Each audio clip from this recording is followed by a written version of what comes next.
Hey everybody, Miss Sandlin here, and today is the very last read aloud video, unless I get a whole bunch of responses from you guys asking me to read throughout the summer, which I would if you wanted me to. I've got no problem with it. I could finish Percy Jackson if y'all wanted. But anyways, today is the very last day. Thursday was technically the last day of school. It is Friday, and we're in chapter 15 of The Magician's Nephew by C.S. Lewis. We last left off with Diggory and Polly. They had made it back to Aslan. They planted the apple that they had plucked from the tree. King Frank and Queen Helen were crowned. And Aslan explained the power of the fruit to Diggory, and he became discouraged that his mom would never get better. But Aslan gave him permission to take an apple for her back home, and Diggory asked if they could leave, if they could go and deliver it to her. So we'll read chapter 15. It's pretty short, but we'll get started. Chapter 15 is called The End of the Story and the Beginning of All the Others, which, y'all 5th graders, that kind of sounds like what you're doing right now.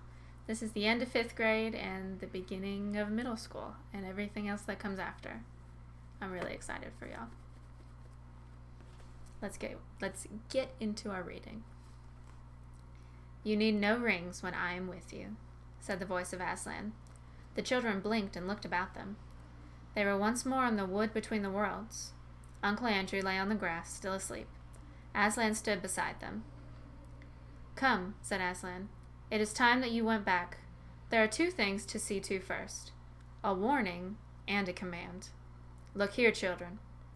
They looked and saw a little hollow in the grass, with a grassy bottom, warm and dry. When you were last here," said Aslan, that hollow was a pool, and when you jumped into it, you came to the world where a dying sun shone over the ruins of Charn. There is no pool now. That world is ended, as if it had never been. Let the race of Adam and Eve take warning." "Yes, Aslan," said both the children. But Polly added, "But we're not quite as bad as that world, are we, Aslan?" "Not yet, daughter of Eve," he said. "Not yet. But you are growing more like it. It is not certain that some wicked one of your race will not find out a secret as evil as the deplorable word, and use it to destroy all living things. And soon, very soon, before you are an old man and an old woman, great nations in your world will be ruled by tyrants, who care no more for joy and justice and mercy than the Empress Jadis. Let your world beware. That is the warning. Now for the command. As soon as you can, take from this uncle of yours his magic rings, and bury them so that no one can use them again." Both the children were looking up into the lion's face as he spoke these words. And all at once, they never knew exactly how it happened, the face seemed to be a sea of tossing gold in which they were floating, and such a sweetness and power rolled about them and over them and entered them that they felt like they had never really been happy or wise or good or even alive and awake before. And the memory of that moment stayed with them always, so that as long as they both lived, if ever they were sad or afraid or angry, the thought of all that golden goodness and the feeling that it was still there, quite close, just round some corner or just behind some door, would come back and make them sure, deep down inside, that all was well. Next minute, all 3 of them, Uncle Andrew now awake, came tumbling into that noise, heat, and hot smells of London.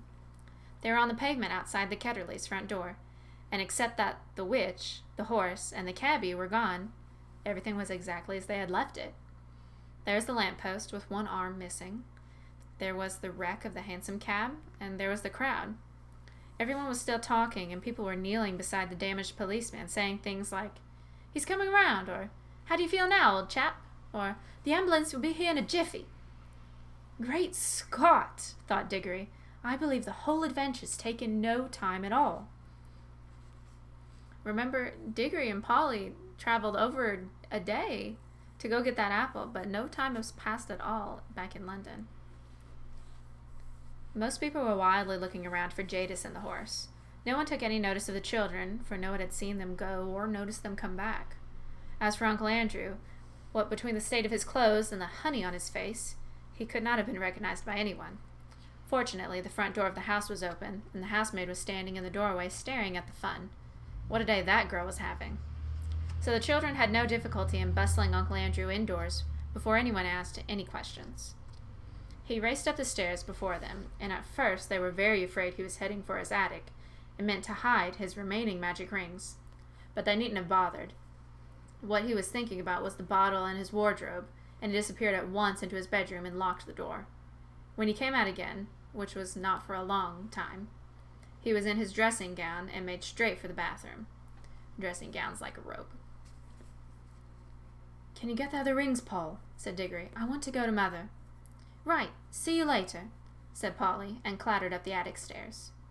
Then Diggory took a minute to get his breath, and then went swiftly into his mother's room, and there she lay, as she had seen her lie so many other times, propped up on the pillows, with a thin, pale face that would make you cry just to look at it. Diggory took the apple of life out of his pocket. And just as the witch Jadis had looked different when you saw her in our world instead of her own, so the fruit of that mountain garden looked different too. There are, of course, all sorts of colored things in the bedroom, the colored counterpane on the bed, the wallpaper, the sunlight from the window, and Mother's pretty pale blue dressing jacket. But the moment Diggory took the apple out of his pocket, all those things seemed to have scarcely any color at all. Every one of them, even the sunlight, looked faded and dingy. The brightness of the apple threw strange lights on the ceiling. Nothing else was worth looking at. You couldn't look at anything else. And the smell of the apple of youth was as if there was a window in the room that opened on heaven. "Oh, darling, how lovely," said Diggory's mother. "You will eat it, won't you, please?" said Diggory. "I don't know what the doctor would say," she answered. "But really, I almost feel as if I could." He peeled it and cut it up and gave it to her piece by piece. And no sooner had she finished it than she smiled and her head sank back on the pillow, and she was asleep. A real natural, gentle sleep, without any of those nasty drugs, which was, as Diggory knew, the thing in the whole world that she wanted the most. Here's a picture of Diggory with his mom by her bed. It's a little blurry.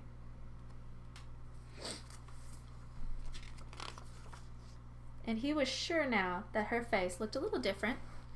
He bent down and kissed her very softly and stole out of the room with a beating heart, taking the core of the apple with him. For the rest of the day, whenever he looked at the things about him and saw how ordinary, unmagical they were, he hardly dared to hope. But when he remembered the face of Aslan, he did hope. That evening, he buried the core of the apple in the back garden. Next morning, when the doctor made his usual visits, Diggory leaned over the banisters to listen. He heard the doctor come out with Aunt Letty and say, "Miss Ketterley, this is the most extraordinary case I have known in my whole medical career. It is like a miracle. I wouldn't tell the little boy anything at present, but we don't want to raise any false hopes. In my opinion, though," then his voice became too low to hear. That afternoon he went down to the garden and whistled their agreed secret signal for Polly. She hadn't been able to get back the day before. "What luck?" said Polly, looking over the wall. "I mean about your mother." I think it is going to be all right," said Diggory. "But if you don't mind, I'd really rather not talk about it yet. What about the rings?" "I've got them all," said Polly. "Look, it's all right. I'm wearing gloves. Let's bury them." "Yes, let's. I've marked the place where I buried the core of the apple yesterday." Then Polly came over the wall, and they went together to the place. But as it turned out, Diggory need not have marked it at all. Something was already coming up. It was not growing so that you could see it grow as the new trees had done in Narnia, but it was already above ground. They got a trowel and buried all the magic rings, including their own ones, in a circle right around it. That's definitely fast growing for a tree. If you guys have ever planted anything, you know it takes a long time, not just one night, for anything to poke up out of the ground that you've planted, let alone a tree. About a week after this, it was quite certain that Diggory's mother was getting better. About a fortnight later, that's like 2 weeks, she was able to sit out in the garden, and a month later, that whole house had become a different place. Aunt Letty did everything that Mother liked. Windows were opened, frowsy curtains were drawn back to brighten up the rooms. There were new flowers everywhere, and nicer things to eat. And the old piano was tuned, and Mother took up her singing again, and had such games with Diggory and Polly that Aunt Letty would say, "I declare, Mabel, you're the biggest baby of the three." When things go wrong, you'll find they usually go on getting worse for some time. But when things once start going right, they often go on getting better and better for some time as well. After about 6 weeks of this lovely life, there came a long letter from Father in India, which had wonderful news in it. Old great-uncle Kirk had died, and this meant apparently that Father was now very rich. He was going to retire and come home from India forever and ever, and the great big house in the country, which Diggory had heard of all his life and never seen, would now be their new home. The big house with the suits of armor, the stables, the kennels, the river, the park, the hothouses, the vineries, the woods, and the mountains behind it, so that Diggory felt just as sure as you that they were all going to live happily ever after. But perhaps you would like to know just one or two more things. Polly and Diggory were always great friends, and she came nearly every holiday to stay with them at their beautiful house in the country, and that was where she learned to ride and swim and milk and bake and climb. In Narnia, the beasts lived in great peace and joy, and neither the witch nor any other enemy came to trouble that pleasant land for many hundreds of years. King Frank and Queen Helen and their children lived happily in Narnia, and their second son became king of Archenland. The boys married nymphs, and the girls married wood gods and river gods. The lamp post which the witch had planted, without knowing it, shone day and night in the Narnian forest, so that the place where it grew came to be called Lantern Waste. And when many years later another child from our world got into Narnia on a snowy night, she found the lights still burning. And that adventure was, in a way, connected with the ones I have just been telling you. It was like this. The tree which sprang from the apple that Diggory planted in the back garden lived and grew into a fine tree, growing in the soil of our world far out of the sound of Aslan's voice, and far from the young air of Narnia. It did not bear apples that would revive a dying woman, as Diggory's mother had been revived, though it did bear apples more beautiful than any others in all of England, and they were extremely good for you, though not fully magical. But inside itself, in the very sap of it, the tree, so to speak, never forgot the other tree in Narnia to which it belonged. Sometimes it would move mysteriously when there was no wind blowing.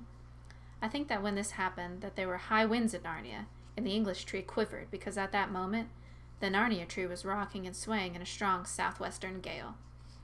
However that might be, it was proved later that there was still magic in its wood. For when Diggory was quite middle-aged, and he was a famous learned man, a professor, and a great traveler by that time, and the Ketterleys' old house belonged to him, there was a great storm all over the south of England, which blew the tree down. He couldn't bear to have it simply chopped up for firewood, so he had part of the timber made into a wardrobe, which he put in his big house in the country. And although he himself did not discover the magic properties of that wardrobe, someone else did. That was the beginning of all the comings and goings between Narnia and our world, which you can read about in the other books.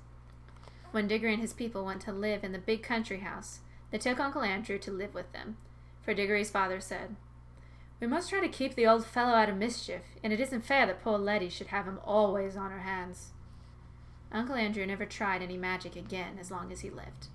He had learned his lesson, and in his old age he became a nicer and less selfish old man than he'd ever been before. But he always liked to get visitors alone in the billiard room and tell them stories about a mysterious lady, a foreign royalty, with whom he had driven about London one day. "A devilish temper she had," he would say, "but she was a fine woman, sir, a fine woman." And that's the end of The Magician's Nephew by C.S. Lewis, the first book in the Chronicles of Narnia series. Now, I'm sure y'all can make the connection if you've heard of the other Narnia stories, especially The Lion, the Witch, and the Wardrobe. The wardrobe, and the title of that one is the wardrobe that Diggory built using the wood from that magic tree he brought back. So I think that's a pretty cool connection. That's the end of the story, and that's the end of the school year. I hope you had a great year. I know it probably wasn't what you expected. It probably wasn't even what you wanted. But sometimes the things that aren't what you expect or not what you want are the things that make you grow and learn the most. So even though we didn't stay in class, I still hope you learned some things. Whether it was life lessons or school lessons or whatever. If you guys are interested in hearing me read anything else throughout the summer, let me know on YouTube here, or through email, or through Dojo, or whatever. If you want me to read, I've got no problem with it. It's definitely one of my favorite things. But I hope you guys really enjoy 6th grade. I hope you enjoyed 5th grade as much as you could. 6th grade is fun. It's one of my favorite years when I was in elementary school. Or I guess it's middle school for y'all. It was called elementary school when I was there. And I hope you make all kinds of new friends and do all kinds of fun new things. And your heads become stuffed with all the knowledge that you need. And you just enjoy it. But until then, it's summertime. Enjoy the sun, even though it's raining for me today. Go outside. Go on some kind of adventure, whether it's in your backyard or in your bedroom. Have some fun. And I will see you guys when I see you. Bye.